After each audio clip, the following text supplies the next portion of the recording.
If you've been hunting for a compressor that actually shows up in the workshop, stays quiet enough to hear a conversation, and doesn't drain your budget the way a big horse machine can, you're probably feeling a little wary. The last thing you need is a piece of equipment that sounds great on paper but ends up screaming every time you switch it on, or that takes more floor space than you have in your garage. That hesitation is real. You want something you can set and forget, the kind of tool that blends into the daily rhythm of your projects without turning every job into a headache. Link is in the description if you want to check the product details on Amazon. I've spent a few weeks digging through forums, watching long-form reviews, and even chatting with a couple of shop owners who run similar gear daily. What emerged wasn't a list of spec sheets, but a pattern of practical concerns: reliability, ease of maintenance, and whether the machine's size fits the typical workbench or shop layout. The Quincy QD10 Splash Lubricated Air Compressor with Max package sits in a sweet spot for many small to medium shops, but it's not a one-size-fits-all solution. Let's start with the basics of what this compressor is trying to do.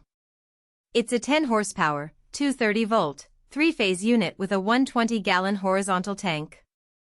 On paper that sounds like a lot of muscle and storage, and in a real-world sense it does give you enough air reserve for tasks like running a pneumatic sandblaster or feeding multiple spray guns without the pressure dropping out.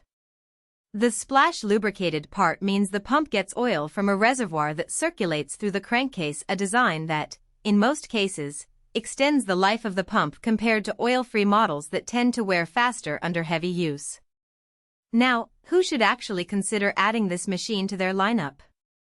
If you're a professional mechanic, a small auto body shop, or a hobbyist who regularly tackles automotive work, woodworking with pneumatic tools, or even occasional tire inflations, the QD10 offers a comfortable buffer of runtime before you need to let the motor rest. The 120-gallon tank is a practical size. It's big enough that you won't hear the compressor kicking back on every few seconds, but it's still compact enough to sit on a standard concrete slab without demanding a dedicated corner.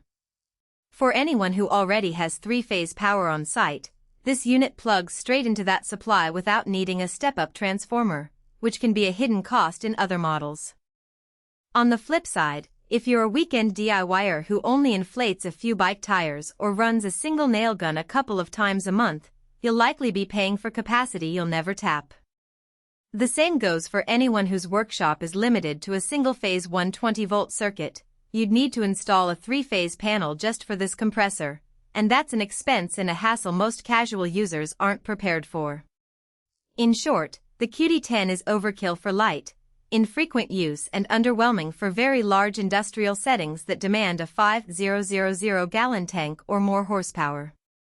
When you actually turn the machine on, the first thing you notice is the sound level.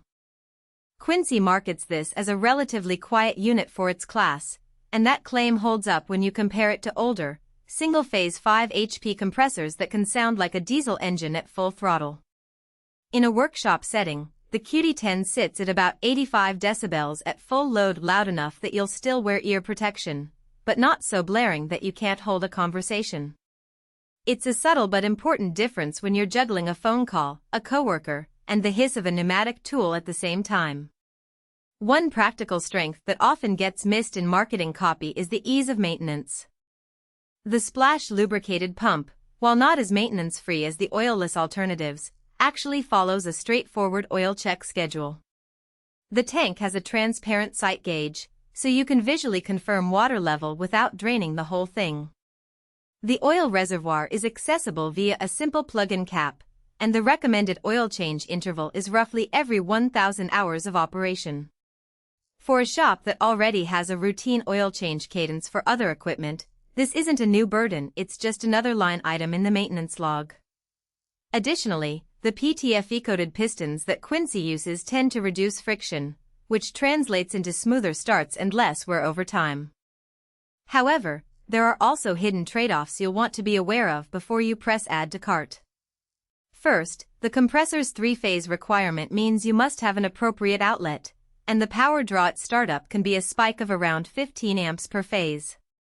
If your electrical panel is already near capacity, you could end up tripping breakers when the compressor kicks in, especially if other heavy equipment is running simultaneously.